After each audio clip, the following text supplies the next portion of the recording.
আসসালামু আলাইকুম ওয়া রাহমাতুল্লাহি ওয়া বারাকাতুহু। আউযু বিল্লাহি মিনাশ শাইতানির রাজীম। বিসমিল্লাহির রাহমানির রাহিম। قال رب انصرني على القوم المفسدين. أعوذ بالله من الشيطان الرجيم.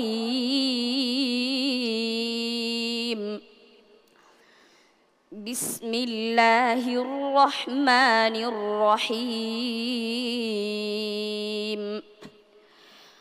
قال رب انصرني على القوم المفسدين.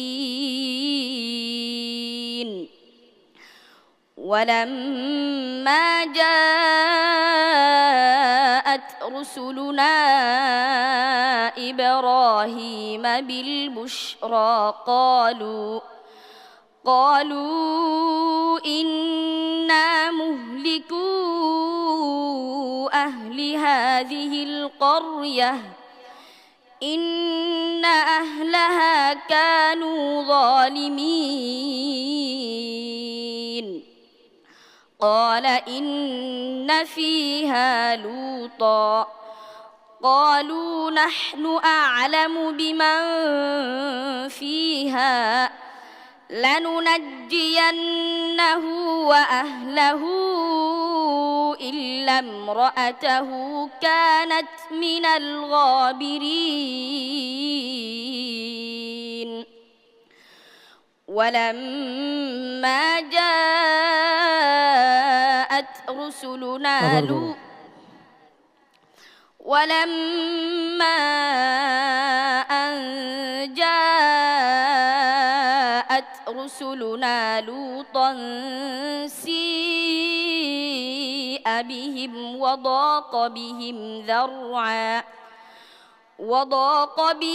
ذرعا وقالوا لا تخف ولا تحزن إنا منجوك وأهلك إلا امرأتك كانت من الغابرين.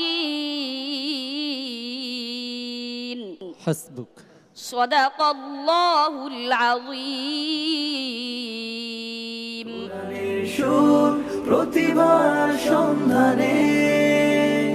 মাহমুদুল হাসান, তোমার তেলাওয়াত কেমন হয়েছে জেনে আসবো বিজ্ঞ বিচারকের কাছ থেকে। মুহতারাম মুফতি সিরাজুল ইসলাম সাহেব, আপনার কাছে কেমন লেগেছে? আলহামদুলিল্লাহ, মাহমুদুল হাসান খুব সুন্দর তেলাওয়াত করেছে, তবে তোমাকে আরও শক্তিশালী হতে হবে।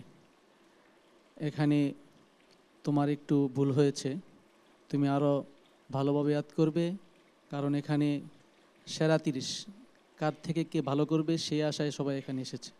তা আমি আশাবাদী তুমি সামনে যদি আল্লাহ রব্বুল আলামিন তোমাকে কবুল করে তাহলে তুমি আরও ভালো করবে ইনশাআল্লাহ।